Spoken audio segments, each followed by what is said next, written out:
I never thought I'd be in this situation. My life was supposed to be stable, secure, and built on trust. But here I am, questioning everything. It feels surreal, like I've been living in a dream, and now I'm being yanked back into harsh reality.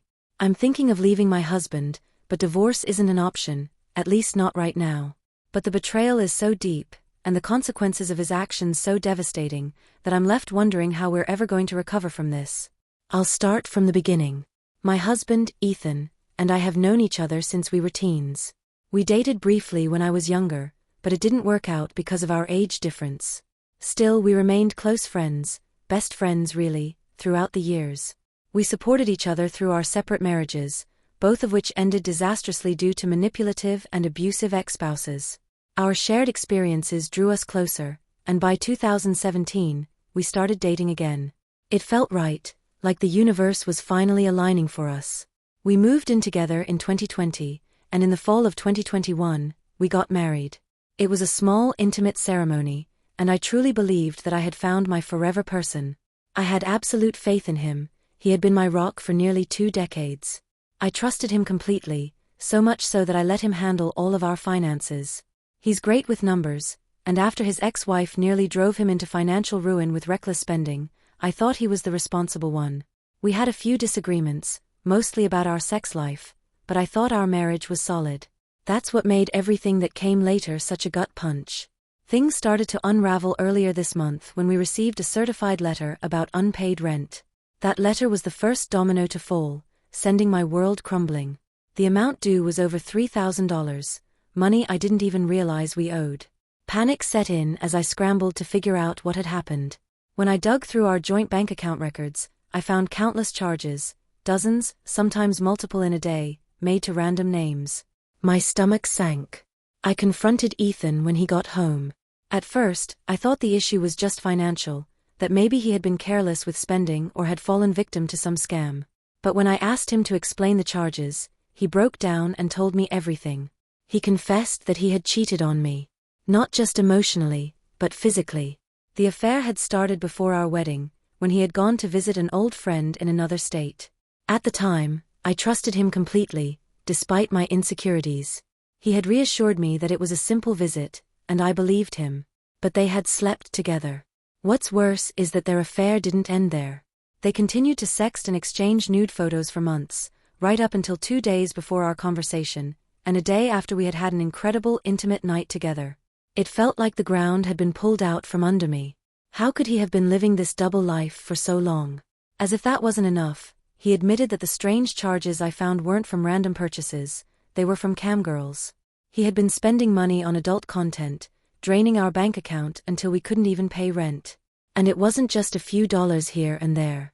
It was enough to put us $3,000 behind on a $1,100 a month rent. He had quit his job a few weeks before all this came to light, so we were already financially strained. But to find out that he had thrown away our money, our future, on camgirls and an affair, it broke me. I've been devastated ever since. It feels like my heart has been shattered into a million pieces, and I don't know how to put it back together. For weeks, I've been sinking into a deep depression, having intrusive thoughts that I haven't had since I was a teenager. It's terrifying. The betrayal, the lies, the financial disaster, it's all too much to handle at once. And yet, divorce isn't an option right now. Not because I don't want to leave him, believe me, I've thought about it, but because there are practical reasons keeping me here. The most pressing issue is that I've finally been approved for a hysterectomy, something I've been fighting for over a decade to get. The surgery is scheduled for January, and if we get evicted, I won't have a place to recover. I can't lose that opportunity. On top of that, I don't know who I am without Ethan. He's been such a huge part of my life for so long that I feel like I've lost my identity without him. I've known him longer than anyone outside my immediate family, and cutting him out feels impossible. Even after everything, I'm stuck. Trapped by circumstances and the weight of our history together. When I tried to reach out to the other woman, Caroline, the so-called friend who had betrayed me too, she blocked me. She couldn't even face me. It's infuriating. She pretended to be my friend, even helped us financially at times, all while carrying on with my husband behind my back. It's a level of betrayal I never imagined. I've laid down the law with Ethan. He's on his last chance, he knows that. I told him that he's responsible for every household chore, for finding a second and third job if necessary, and for selling any valuables he has to help dig us out of this financial mess. He's complied with most of it so far. He's been selling his stuff and even donating plasma to try to make ends meet. But the biggest condition I've put in place is therapy. Individual therapy for both of us, marriage counseling, and sex addiction treatment if it's diagnosed. So far, he hasn't started therapy, and I haven't pushed him too hard because I'm already overwhelmed with the eviction court date looming.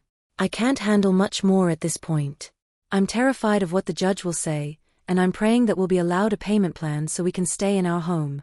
If we lose the house, I lose the surgery, and everything spirals further out of control. I don't know how to heal from this. I don't know how to rebuild trust, or if it's even possible. But for now, I have no choice but to keep moving forward, one painful step at a time. Ethan knows he's on thin ice, and this is his final strike. If things don't change, if he doesn't change, then I don't know what the future holds for us. I want to throttle him sometimes, for risking our housing and for being so reckless with our lives. But hurting him won't change anything.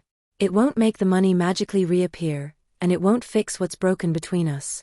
I'm trying to hold on to hope, but some days,